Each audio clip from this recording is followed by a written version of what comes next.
नमस्कार दोस्तों, हमारे चैनल पर आपका स्वागत है। तो आज हम 82 सेक्शन के बारे में बात करने वाले हैं। इससे पहले कि हमारी सारी सेक्शंस कंप्लीट हो चुकी हैं, तो आइए देखते हैं 82 क्या करता है कि 82 जो 2 है वो बंधक ऋण की बाबत अविदाय के बारे में बात करता है। इसे हम अंशदान का या अविदाय का सिद्धांत भी कहते हैं, मतलब अविदाय का नियम भी इसे कहा जाता है 82 को। पहली बात तो ये हो गई, जहाँ की बंधक की अधिधीन संपत्ति ऐसे दो या अधिक व्यक्तियों की है जिनके उसमें सुभिन्न और पृथक स्वामित्वाधिकार है। पहली बात तो ये है कि ये जो बंधक संपत्ति है इस पर ए, बी, सी, ठीक है, इन तीनों की संपत्ति है। ये संपत्ति ये तीनों की है। ये जो 50% हक है वो ए का है और बाकी जो 25% है वो किसके हैं, एक बी का है और एक सी का है। ठीक है, यहाँ तक की बात कंप्लीट हो गई। सुभिन्न पृथक स्वामित्वाधिकार है, तत्प्रतिकूल संविदा ना हो, इसमें कोई तत्प्रतिकूल संविदा ना हो, तो ऐसी संपत्ति में कि विभिन्न अंश या भाग जो ऐसे व्यक्तियों के स्वामित्व में है, इनके अंश या भाग जो इनके स्वामित्व में है, ये जो है इसकी बात करता है। उस बंधक द्वारा प्रतिभूत ऋण के लिए अनुपात में अभिदाय करने के लिए दायी है। वह उस बंधक ऋण के लिए जो इनने इस वाली संपत्ति को क्या किया है, बंधक कर दिया है, तो बंधक ऋण के लिए जो बंधक ऋण लिया था उसको अनुपात में देने के लिए दायी है, करने के लिए दायी है। और ऐसा हर अंश या भाग जिस अनुपात में अभिदाय करेगा, जो कोई भी ऐसा अंश या उसका कोई भाग उस अनुपात में अभिदाय करेगा, उसके अवधारण के प्रयोजन के लिए उसका मूल्य ऐसे किसी अन्य बंधक या भार की रकम को जिसके अध्ययन या बंधक की रकम पर रखा गया हो काटकर वह मूल्य समझा जाएगा जो उस तारीख पर रखा गया, उस तारीख पर उसका था। इसमें ये बात करता है कि जैसे कोई भिन्न भिन्न व्यक्ति हैं, उनका एक संपत्ति है और उस संपत्ति पर पृथक हक है। ठीक है, पृथक हक होते हुए भी वह एक बंधक रखते हैं अपनी संपत्ति को, जैसे कि 30,000 के लिए इन लोगों ने इस संपत्ति को बंधक रखा है। ठीक है, अब बंधक रखा है 30,000 के लिए, तो सबको 10-10 हज़ार रुपये मिल जाते हैं यहाँ पर। ठीक है, तो यदि 30,000 के लिए बंधक रखा है और यदि ऐसी कंडीशन आ जाती है कि बंधक संपत्ति को बेचा जाता है, जो बंधकदार है, जो ये है ओ है, समझ लो कि वो कहता है कि मेरी पैसा चुका दो, यदि ये लोग पैसा नहीं चुका पाते तो वो संपत्ति बेच देगा। तो उस संपत्ति बेचने से बचने के लिए जो ए है वो क्या करता है, अपने 50% जिसका ज़्यादा हक था उससे वह अपनी संपत्ति को छुड़ा लेता है। वह क्या करता है, इस संपत्ति को छुड़ा लेता है, मतलब पूरा पैसा दे दिया इसने वो को और छुड़ा लिया। तो इसमें ये बात की गई है कि जो बी और सी हैं इनसे पैसा लेने के लिए वो हकदार होगा कि नहीं होगा। तो इसमें यही बात की गई है कि जो पैसा उसने बी और सी का जो उसने चुकाया है, तो ए है तो बी और सी से वसूल सकेगा और कह सकेगा कि तुम्हारा पैसा जो मैंने चुकाया है तो 10-10 हज़ार तुम मुझे पैसा दो। इसको एक और बार देखते हैं कि एक संपत्ति है, उस संपत्ति पर अब फिर से देखते हैं, एक संपत्ति है, जो कौन सी संपत्ति है, जैसे एक संपत्ति है और उस पर 3 लोगों का अलग अलग हित है। ठीक है, 3 लोगों का अलग अलग हित है, मतलब 2 या 2 से अधिक बंधक कौन है, बंधक करता है, मतलब इसके स्वामी 2 या 2 से अधिक हैं। वो क्या करते हैं, इस संपत्ति को किसी के पास बंधक रख देते हैं और कितने हज़ार के लिए, यहाँ पे सोच लेते हैं 20,000 के लिए बंधक कर दिया है या कितने भी अमाउंट के लिए बंधक कर दिया है। फिर यदि इस संपत्ति को यदि वो लोग नहीं छुड़ाते हैं तो ये क्या करेगा, इस संपत्ति को बेच देगा। इसलिए बंधकदार से संपत्ति को बचाने के लिए इन स्वामियों में से कोई एक स्वामी उस बंधक संपत्ति को छुड़ा लेता है, मोचन करा लेता है, पैसे देकर, पूरे पैसे देकर अपनी संपत्ति वापस ले लेता है। तो इसमें यह बात की गई है कि उन स्वामियों में से जो कोई भी व्यक्ति उस संपत्ति का मोचन कराएगा, जो भी व्यक्ति उस संपत्ति को मोचन कैसे कराएगा, पूरे पैसे देकर कराएगा, तो जो कोई भी पूरा पैसा देकर उस संपत्ति को छुड़ाएगा, तो बाकी जो और स्वामी हैं उन्होंने जिसने पैसे नहीं दिए हैं तो उनसे पैसा वसूलने का हकदार होगा। इसमें यही बात की गई है, मतलब कि जितना भी पैसा ऋण का बंधक ऋण लिया गया है उसके लिए अंशदान होगा, मतलब सभी का बराबर बराबर का हिस्सा बैठेगा। बराबर बराबर क्या था, अमाउंट पहले 30,000 लिया था तो 10-10 हज़ार सब कोई देगा, मतलब अंशदान होगा, सब कोई बराबर बराबर उसमें देगा। और इसमें कोई बात नहीं की गई है, बस इतना ही बताता है। दूसरा पार्ट देखने वाले हैं हम कि ये दूसरा पार्ट क्या कहता है कि जहाँ की एक ही स्वामी की 2 संपत्तियों में से एक संपत्ति एक ऋण की प्रतिभूति के लिए बंधक रखी जाती है। मतलब इसमें ये है कि एक संपत्ति का स्वामी है और उसकी क्या है, बी और सी 2 संपत्ति हैं। ठीक है, पहली बात हो गई। 2 संपत्तियों में से एक संपत्ति एक ऋण की प्रतिभूति के लिए, एक संपत्ति मतलब जो बी संपत्ति है एक ऋण की प्रतिभूति के लिए, मतलब अगर समझें कि इन दोनों संपत्तियों का मूल्य कितना 1-1 हज़ार रुपये है।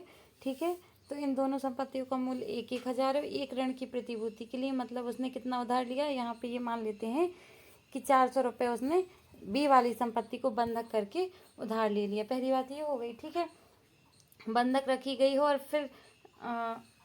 और फिर अन्य ऋण की प्रतिभूति के लिए बंधक रखी गई है, मतलब फिर अन्य ऋण की प्रतिभूति मतलब बी को पहले रखा गया है एक सेपरेट अमाउंट के लिए, फिर इन दोनों को मिला के एक अन्य ऋण की प्रतिभूति, तो यहाँ पे मान लेते हैं कि 800 रुपये की प्रतिभूति के लिए जैसे बंधक रखा है। ठीक है, पृथक स्वामित्व, हाँ, फिर यदि प्रतिभूति के लिए बंधक रखी हुई पूर्वभावी ऋण पूर्वोक्त संपत्ति में से चुकाया गया है, वह तत्प्रतिकूल संविदा ना हो तो अब क्या हुआ है कि इस संपत्ति को बेच दिया है, ठीक है, किसको, ये सोच लेते हैं कि एम को बेच दिया है संपत्ति को, इस संपत्ति को एन को बेच दिया है, ठीक है। ये बी वाली संपत्ति थी तो एक्स को पास पहले बंधक रखी गई, फिर ये 800 रुपये वाली संपत्ति वाई के पास बंधक रखी गई, ठीक है। फिर एम के पास बी वाली संपत्ति बेच दी गई, फिर वाई एन के पास 800 रुपये वाली जो संपत्ति बंधक रखी थी उसको बेच दिया गया। तो ये बात करता है कि सबसे पहले किसकी चुकताई होगी।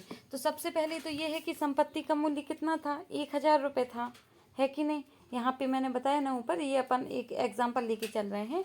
तो जैसे संपत्ति का मूल्य 1000 था तो 1000 में से 400 चले गए, मतलब बी वाली संपत्ति का पहले निराकरण किया जाएगा। पहले इसकी संपत्ति में से जो बंधक लिया था, जितना पैसा उधार लिया था, पहले इसकी उधारी चुकाई जाएगी, क्योंकि अब ये संपत्ति बिक गई है एम को, तो किसकी उधारी चुकेगी, पहले बी की। तो यही बात करता है कि पहले बी की संपत्ति चुकेगी, तो पहले बी की चुकेगी तो 400 रुपये वो कर लिए थे, काट दिए जाएंगे, तो उस संपत्ति का मूल्य 600 बच जाएगा। यहाँ पर लिखा है ना कि जो ऐसे व्यक्तियों की स्वामित्व में, यहाँ पे लिखा है तत्प्रतिकूल संविदा ना हो तो जिस संपत्ति में वह पूर्व भावी ऋण का चुकाया गया है उस, देखो, फिर दोनों एक अन्य ऋण की प्रतिभूति के लिए बंधक रखी गई, मतलब दोनों संपत्ति को एक अन्य ऋण मतलब 800 रुपये के लिए बंधक रखा गया है, ठीक है। और पूर्व भावी ऋण पूर्वोक्त संपत्ति में से चुकाया गया है। पूर्व भावी ऋण मतलब जो 400 रुपये हैं, ये वाला ऋण कौन सी संपत्ति, बी वाली संपत्ति जब बिकी तो 1000 रुपये की संपत्ति थी, ठीक है, तो वो 400 रुपये उसकी चुका दिए गए, तो उस संपत्ति का मूल्य कितना बचा, 600 रुपये। जो बी वाली संपत्ति है इसका मूल्य बचा 600 रुपये, ठीक है। फिर बात करता है कि यदि तत्प्रतिकूल संविदा ना हो तो फिर क्या होगा, बी और सी संपत्ति को जब दोबारा बंधक पर रखा गया था उन दोनों संपत्तियों को, तो इस वाली संपत्ति में अंशदान होगा, मतलब ये दोनों, ये वाली संपत्ति में जब बिकेगी तो इसमें से बराबर बराबर दोनों को देना होगा। तो अंशदान कैसे होगा कि पहली वाली संपत्ति का मूल्य जब 1000 में से 400 चले गए, बी वाली संपत्ति का मूल्य चुका दिया, 400 चले गए तो बची 600, ठीक है, 1000 में से 400 गए तो 600 बची। दूसरी संपत्ति का मूल्य 1000 ही है, ठीक है, ध्यान से सुनिएगा। और जो 800 रुपये हैं इसको निकालना है अपन को, तो इन दोनों की जो पहली वाली संपत्ति का बचा पैसा है वो और दूसरी वाली संपत्ति से अपन क्या करेंगे, इसको निकालेंगे। 800 रुपये जो हैं तो दोनों को बराबर बराबर देना होंगे, एक्स वाई, ठीक है, दोनों को। तो क्या होगा कि 2 जीरो से 2 जीरो कट जाएंगे, 2 3 6 हो जाएगा और 2 पंचे 10 हो जाएगा, तो 3/5 आ गया यहाँ पर। अब इसको अनुपात कैसे निकालते हैं कि 5 और 6 7 8, मतलब इन दोनों को प्लस कर देंगे, जो ये अमाउंट बचा है 3/5 है, इन दोनों को प्लस करेंगे तो कितना आएगा, 8 आएगा यहाँ पर, और ऊपर 3 रखेंगे, 3/8 रखेंगे, और फिर क्या करेंगे, 5/8 रखेंगे, ठीक है। अब क्या होगा कि जो 3/8 है, 3/8 है, इसका गुणा किससे करेंगे, 800, क्योंकि 800 रुपये की संपत्ति है ना ये वाली, जो जिसे दोबारा बंधक रखा गया था, तो 800 रुपये की थी, तो 800 रुपये यहाँ पर रखेंगे तो क्या होगा, 8 1 8 हो जाएगा, यहाँ पर 100 आ जाएगा, और ये 100 से 3 का गुणा कर देंगे तो क्या आ जाएगी संख्या, 300 आ जाएगी, ठीक है। यहीं पर देखते हैं, 1 मिनट, इसको मैं रेजर कर देती हूँ वरना बहुत प्रॉब्लम हो जाएगी। रेजर कर लो,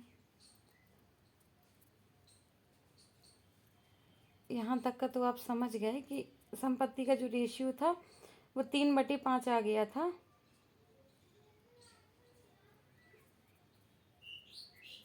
अब देखते हैं, ठीक है, अब देखते हैं, अब 3/5 आ गया था उसका रेशियो जो था।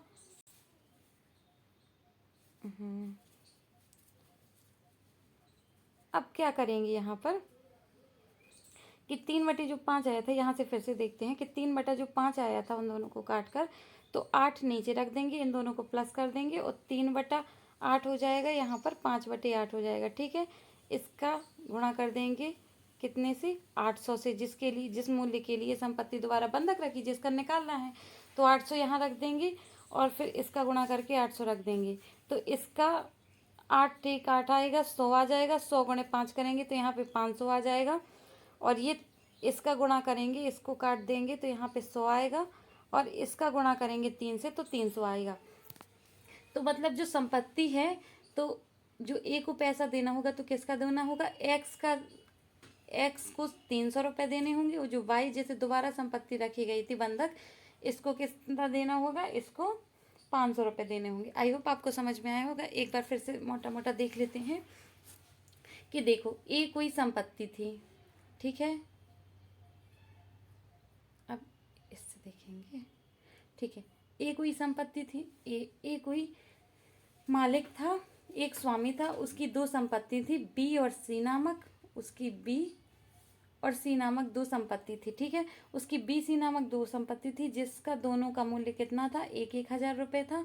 वो पहली वाली संपत्ति जो बी है, बी वाली संपत्ति को 400 रुपये के लिए बंधक रखता है एक्स के पास, ठीक है, एक्स के पास वो बंधक करता है 400 रुपये के लिए। तो इसका संपत्ति का मूल्य जब वो बिक जाती है एम को, तो इसका संपत्ति का मूल्य 600 रुपये बचता है।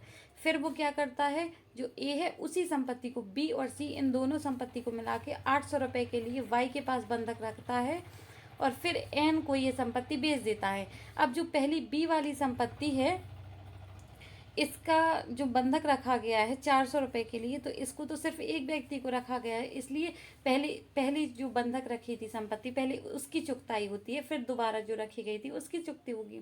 तो जब संपत्ति बिकती है, जो बी वाली संपत्ति है, जब ये बिकेगी, ठीक है, तो इसमें से कितना मिल जाएगा, इसमें से 400 रुपये कट जाएगा, मतलब 400 रुपये एक्स को दे दिया जाएगा। अब संपत्ति का मूल्य 600 बचेगा, और फिर जो नीचे वाला 800 है, 800 रुपये के लिए बंधक रखा है, तो इस जो 800 रुपये है, इसका चुकताई कैसे होगी, तो अंश के आधार पे होगी, मतलब दोनों का जो एक्स और वाई है दोनों को बराबर बराबर दिया जाएगा। तो अंश कैसे देखेंगे, तो क्या करेंगे कि जो 1,000 से 400 1,000 से 400 दे दिए हैं, तो बचे 600 बटे अपन करेंगे 600 बटे 1,000, मतलब 600 रुपये की इसके मूल्य की, बी वाली संपत्ति की कीमत 600 रुपये बचेगी, और सी वाली, बी और सी दोनों को मिला के 1,000 रुपये बचेगी।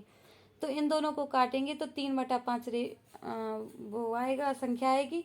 फिर 3/5 इन दोनों को प्लस कर देंगे अपन, और इसके बाद इसका अंश निकालना है, इसलिए अनुपात निकालने के लिए इन दोनों को प्लस कर देंगे, तो नीचे बटे में 8 आ जाएगा।